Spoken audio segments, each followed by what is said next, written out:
Analysis.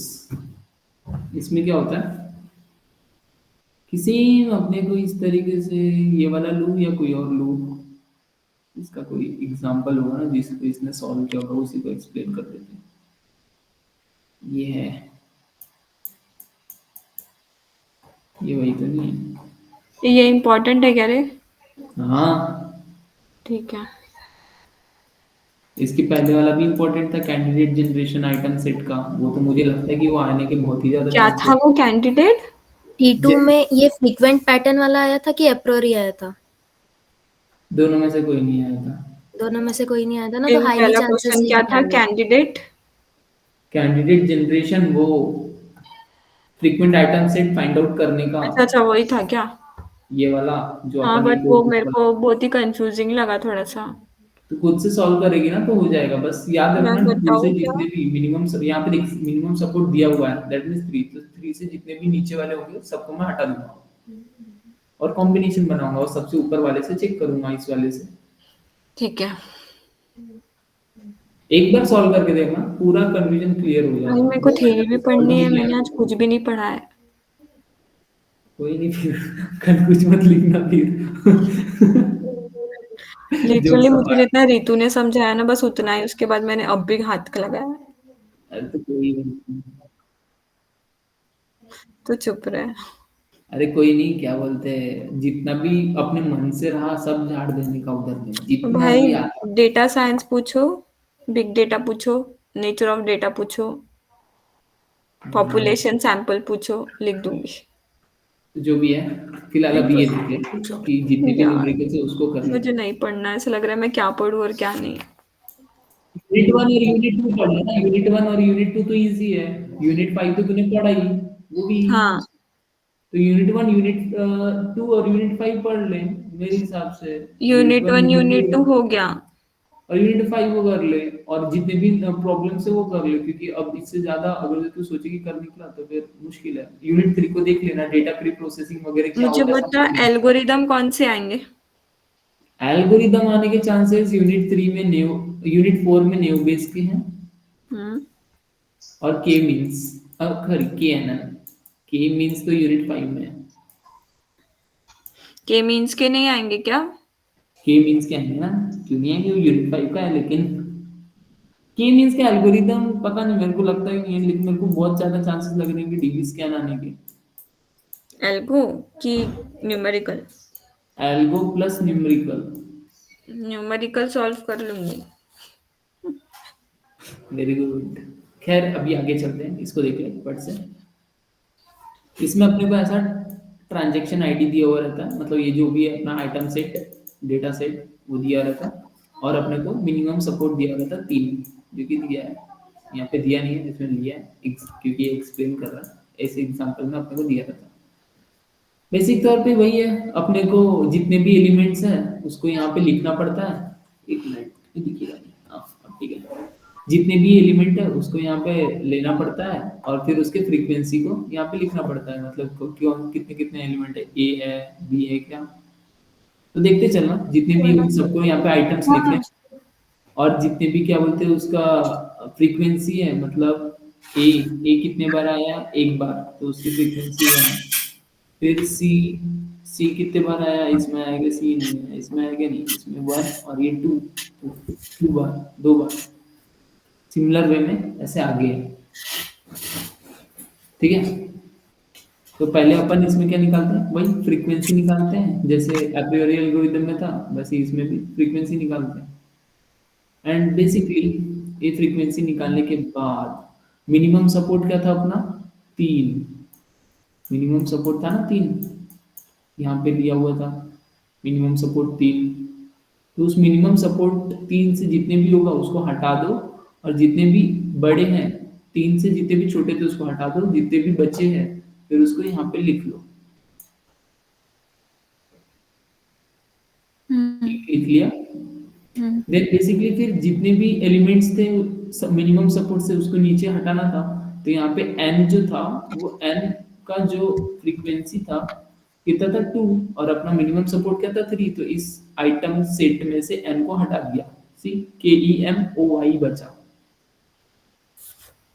Similarly D और N का दोनों का क्या बोलते हैं, मिनिमम मतलब जो भी फ्रीक्वेंसी थी मिनिमम सपोर्ट से कम थी, तो फिर उसको हटा दिया, तो के ई ओ वाई बचा। सिमिलर ए का भी हटा दिया, और सी और यू दोनों का भी कम था इसलिए हटा दिया। इसमें भी वही, जो जिसके नहीं थे उसको हटा दिया। मतलब यहाँ सी फ्रीक्वेंसी जो भी थी उसका मिनिमम सपोर्ट क्या था, 3, तो ए भी हट जाएगा, सी भी हट जाएगा, डी भी हट जाएगा, आई भी हटेगा, फिर एन भी हटेगा, यू भी हट जाएगा। मतलब इन जितने भी आइटम्स है वो सारे हट जाएंगे इन सब में से, इस आइटम्स में से, और जो भी मतलब जो आया उसको यहाँ पे लिख देते अपन ऑर्डर्ड आइटम सेट। ये समझा? हाँ, बाकी होप सो समझ गया वही होगा। करना, इतना ही करना है बस। नहीं और भी है भाई, रुक तो जा, अभी तो असली चीज यहाँ आई है। तो बेसिकली अपने को ये एफपी ट्री बनाना होता है। तो पहला आइटम लिए अपन ने ये वाला, क्या ये वाला। तो पहला अपन जो भी नल होता है, मतलब जो भी ट्री होता है उसका सबसे जो पहला वाला होता है उसको नल लेते हैं अपन। अब क्या आया, के आया, तो अपन ने उसको के डाल दिया इधर। और कितने बार आया वो, 1 बार। सिमिलर वे अब क्या आया, ई आया, तो फिर इसके नीचे ई, और ई में कितना डाल दिया अपन ने, 1, क्योंकि पहले ही है ना। फिर एम आया, फिर एम को नीचे लिखे, एम, फिर क्या ओ आया, फिर ओ को किया, फिर वाई आया तो वाई को। तो ये पहला सेट हो गया, मतलब ये T1। फिर ये T1 हो गया। अब ये T2 को लेंगे, तो T2 में क्या था, के, तो यहाँ पे के पहले से था तो के ले लिया अपन ने। याद आ रहा होगा कुछ कुछ थोड़ा थोड़ा जो सर ने पढ़ाया था एक बार। फिर क्या है, ई, इसके नीचे क्या ई है, हाँ तो ई है, तो इन दोनों की फ्रीक्वेंसी मैंने बढ़ा दी। पहले क्या था, 1 था, ठीक, यहाँ पे पहले 1 था, लेकिन अब जो दोबारा आया तो फिर उसकी फ्रीक्वेंसी 2 हो गई, ई की भी वैल्यू फ्रीक्वेंसी 2 हो गई। अब क्या है, ओ है, तो इसके नीचे ओ है क्या, डायरेक्ट नहीं, तो अपन साइड में निकाल लेंगे उसको। और ओ यहाँ पे पहले से आया हुआ था तो यहाँ पे ओ ले लिया। फिर उसके बाद क्या है, वाई, फिर इसी के नीचे वाई जाएंगे, मतलब एक बार अलग हो गया तो फिर इसके नीचे नहीं जाएंगे, इधर। ये समझा?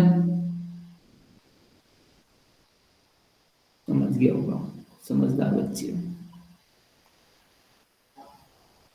फिर T1 T2 हो चुके थे, अब T3 की वैल्यू, इसमें क्या है, के ई एम, तो फिर वही स्टार्टिंग से के है, हाँ के है, तो उसकी वैल्यू क्या हो गई, एक और बढ़ा दूंगा मैं, पहले क्या थी 2 थी, अब उसको बढ़ा के क्या कर दिया 3। फिर ई है, ई है क्या, हाँ इसके नीचे डायरेक्ट ई है, तो फिर पहले 2 थी, अब इसको क्या कर दी 3। फिर क्या एम, क्या एम है इसके नीचे, हाँ है, तो एम को पहले क्या थी, 1 थी, 1 + 1 कितनी होगी 2, तो 2 कर दी। ये हो गया हमारा तीसरा आइटम सेट कंप्लीट।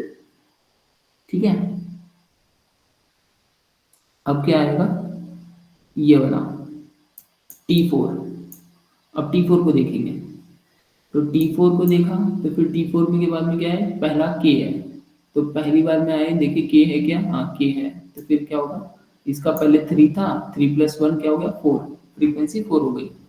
फिर इसके बाद क्या है, M, सॉरी E, सॉरी ये देख रहे हैं ना अपन, हाँ ये वाला देख रहे हैं M, तो M है क्या इसके नीचे, नहीं उसके नीचे है वो M, तो फिर अपन निकालेंगे साइड वाला, साइड से अपन दूसरा निकाल लेंगे। फिर M, उसकी फ्रीक्वेंसी क्या होगी 1, क्योंकि वो पहली बार आ रहा है इस वाले ब्रांच के अंदर।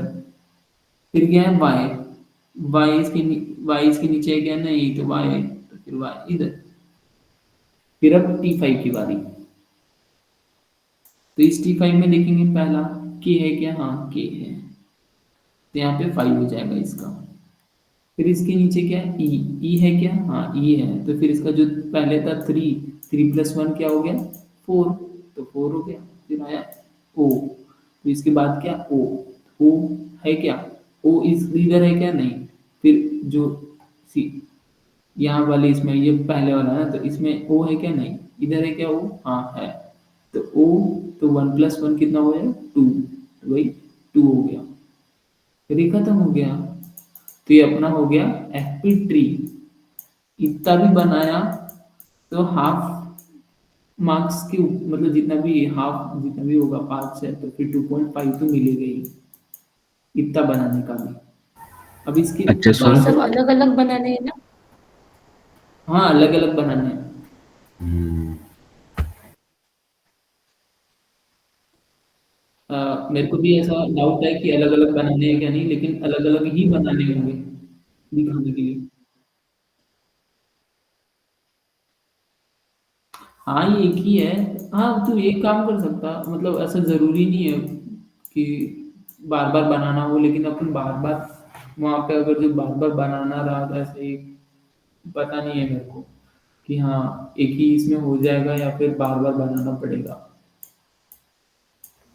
ट्री पूछ अपन को लेंगे। एक ही बनाना है, टेबल बार बार बनानी है।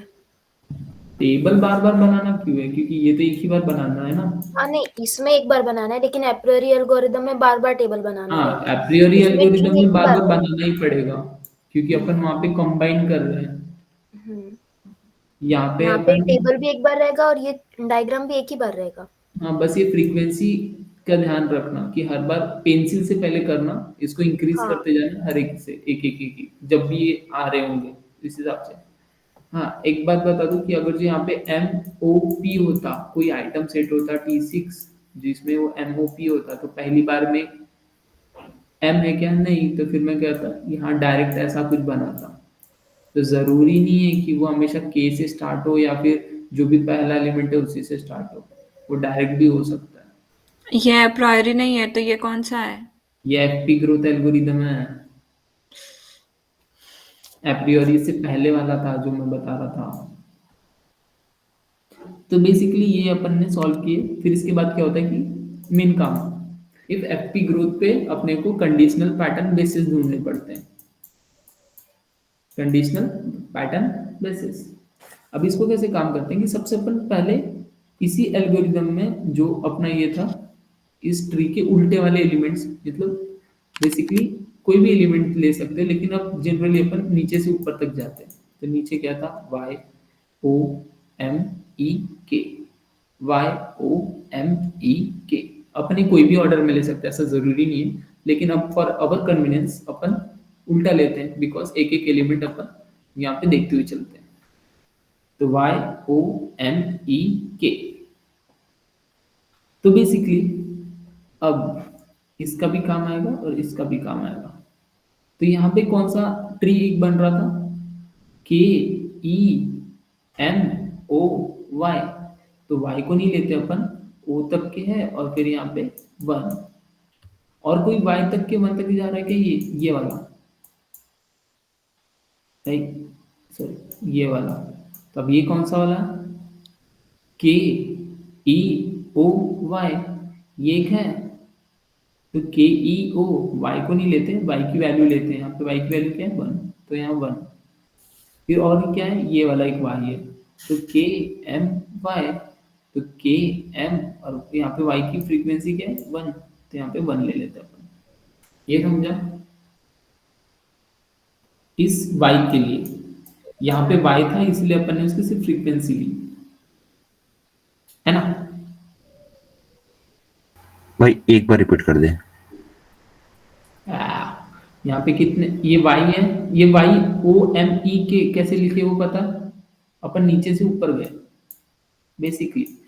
ये अपने कन्वीनियंस के लिए लिखते हैं अपन, ऐसा जरूरी नहीं है कि अपन ऐसे लिखे, ठीक है। लेकिन जनरली ऐसे ही लिखना, क्योंकि तेरे को यहाँ पे एक चीजें घटानी भी पड़ती है इसीलिए। तो अब यहाँ y तक के कौन से आ रहे हैं, ये वाला एक सेट आ रहा है, ये एक सेट आ रहा है, फिर एक ये वाला सेट आ रहा है, और एक ये वाला एक सेट आ रहा है, और एक ये वाला एक सेट है, और एक ये वाला सेट है। तो इसमें क्या है, K E M O Y, 3 set है। और अपन किस चीज के लिए ले रहे हैं, y के लिए, तो के ई एम ओ और y की वैल्यू क्या है, 1, तो 1 ले लिए अपन ने। y की वैल्यू क्या है, 1, y की वैल्यू क्या है यहाँ पे, 1, ठीक है। नाउ अब ये वाली एक वैल्यू है, ये वाला एक सीक्वेंस है, तो के ई ओ वाई, तो के ई ओ और वाई की जगह उसका फ्रीक्वेंसी 1।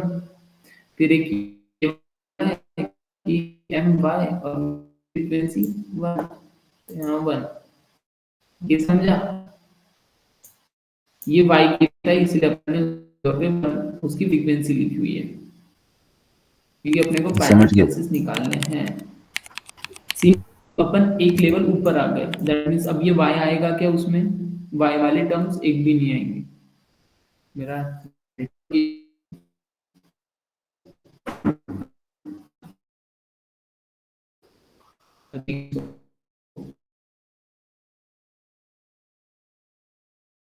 चलते, ये लेवल पे क्या था? o, तो ओ वाला अपन ने लिखे हैं, तो ओ।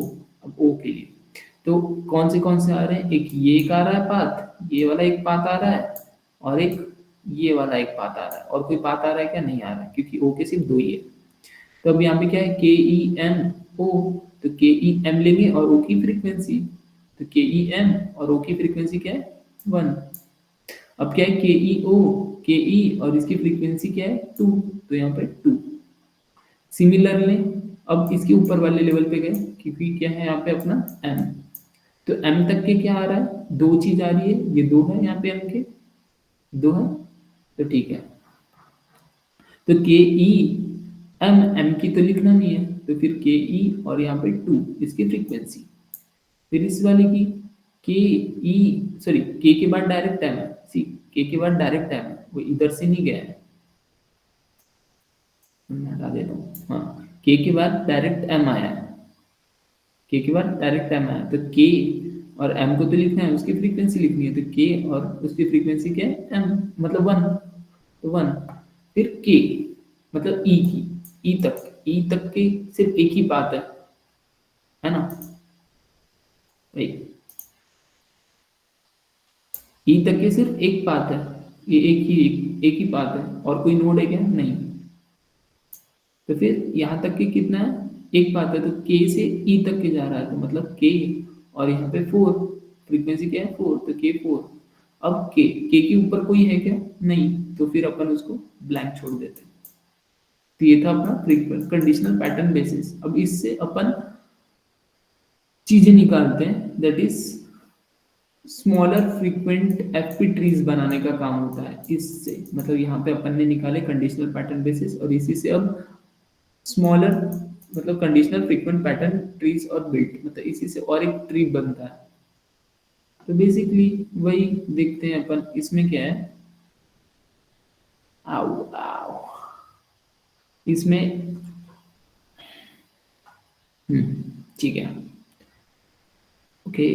अब इसमें इन तीनों में कॉमन क्या है? इन तीनों में कॉमन क्या है? के के की वैल्यू, और इनकी फ्रीक्वेंसी क्या है यहाँ पे? 1 1। तो अपन ने के 3 लिए, ये समझा? हाँ फ्रीक्वेंसी प्लस इन तीनों में कॉमन क्या है? कॉमन है अपना सिर्फ के, तो के। नाउ इनकी बारी आई, तो इन दोनों में हाईएस्ट मतलब जो कॉमन क्या है? फ्रीक्वेंसी अपन ने इन सब की प्लस की है ना, इसलिए यहाँ पे 3 आया है। 1 + 1 + 1 3।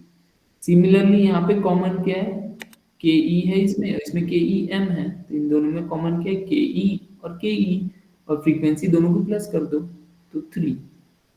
प्लस इसमें के और के ई है, और इसमें के है, तो इन दोनों में कॉमन क्या है? के, और इन दोनों की फ्रीक्वेंसी प्लस कर दो, तो 2 + 1 3। फिर इसमें तो सिर्फ ये एक ही है, तो फिर इसको जैसा है वैसे लिख दो। ये समझा? होप से समझ गया। समझ गया।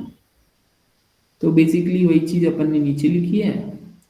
अब frequent pattern conditional frequent pattern trees बन गई यहाँ पे। अब यहाँ पे उसका ये कर देते हैं, दैट मीन्स यहाँ पे सिंगल एलिमेंट क्या है? के, सिंगल एलिमेंट के है, और यहाँ पे क्या है? किसके लिए है ये? y के लिए, तो के ई और वाई का अपन फ्रीक्वेंट आइटम सेट बना देते हैं। समझा? ये फर्स्ट पॉइंट समझा कि अपन फ्रीक्वेंट पैटर्न कैसे बनाए। ये कौन सा वाई वाला है, वाई के साथ चल रहा है तो के और वाई का फ्रीक्वेंट आइटम सेट बन जाएगा। दैट मीन्स ये K3। Got it? Hope so समझ गया होगा। अब यहाँ पे क्या है कि ई दो आइटम्स है और यहाँ पे क्या है जीरो, ओ जीरो नहीं है, ओ। तो अब वो एक इसके साथ बनाएगा मतलब के ओ के साथ, और फिर एक ई ओ के साथ, ई ओ के साथ, और एक में दोनों के साथ। दोनों के साथ मतलब ई और के और ओ दोनों, दोनों मतलब के ई और ओ। अब उसने ऐसे इस फॉर्म में लिखा शॉर्टेड ऑर्डर में, तुम कुछ भी लिख सकते हो, के ई ओ भी लिख सकते हो, ई के ओ भी लिख सकते हो, या ई ओ के भी लिख सकते हो। तो ये वाला चीज समझा अपन फ्रीक्वेंट आइटम सेट कैसे बना रहे हैं। होप सो समझ गया होगा। तो अब यहाँ पे k है और ये किस क्या कौन सा वाला कौन सी इस पे है, m पे। तो k और m के लिए बनाएंगे और उसका फ्रीक्वेंट कितना है 3, ये 3। सिमिलर वे में यहाँ पे k 4 है और इसका ये कितना है e। तो k और e का एक बना देंगे मतलब e k 3, और k में तो कुछ था ही नहीं तो फिर यहाँ कुछ रहेगा नहीं। ये हो गया अपना आंसर, ये होता है अपना आंसर। आंसर ये होते हैं अपने frequent item sets. Got it?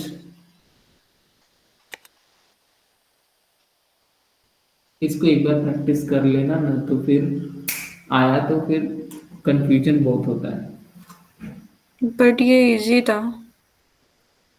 वो भी इजी था इससे पहले वाला, उसको बस तुमने देखा नहीं अच्छे से। तो हाँ ये था यार, यूनिट, देखो। तो ये था यूनिट 4, मतलब unit 3, sorry unit 3, my mistake.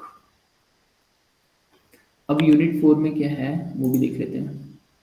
हाँ यूनिट 4 बेसिक तौर पे लीनियर रिग्रेशन का एक फॉर्मूला और मल्टी रिग्रेशन का एक फॉर्मूला, वो देख लेना। कौन और सा? मल्टी रिग्रेशन, रिग्रेशन इसमें सबसे ज्यादा जो और इम्पोर्टेंट ये चीज है ना लॉजिस्टिक आएगा क्या अभी भी? हाँ मैं वही बोल रहा हूँ, सबसे इम्पोर्टेंट अभी भी यही है, logistic. Logistic is super important, मतलब अभी भी इसकी इम्पोर्टेंस बहुत ज्यादा है ये आने की। कैसे पता लगाता है रे तो किसकी इम्पोर्टेंस ज्यादा है उसकी नहीं है? अरे तो सोच ना कि मतलब डेटा साइंस इस यूनिट में कौन से मतलब टॉपिक्स पे वेट हो सकते हैं। तो वेट तो ऑफकोर्स लॉजिस्टिक और लीनियर रिग्रेशन दोनों में से लॉजिस्टिक पे ज्यादा होता है। मतलब ऐसा कुछ चांसेस होते हैं, बस कुछ चांसेस, ऐसा जरूरी नहीं कि हाँ वो आएगा ये। और ये 4 टाइप्स के मेथड्स होते हैं, खैर ये इम्पोर्टेंट नहीं है, फिर भी देख लेना क्या हाँ होता है। बट फिर KNN, this is very important, आने के बहुत चांसेस है। ठीक है, फिर KNN कैसे सॉल्व होता है, बेसिक तौर पे तुमको मैं बताऊं तो एक एग्जांपल दिया हुआ है यहाँ पे उसका। एक मिनट मेरे को होल्ड करो।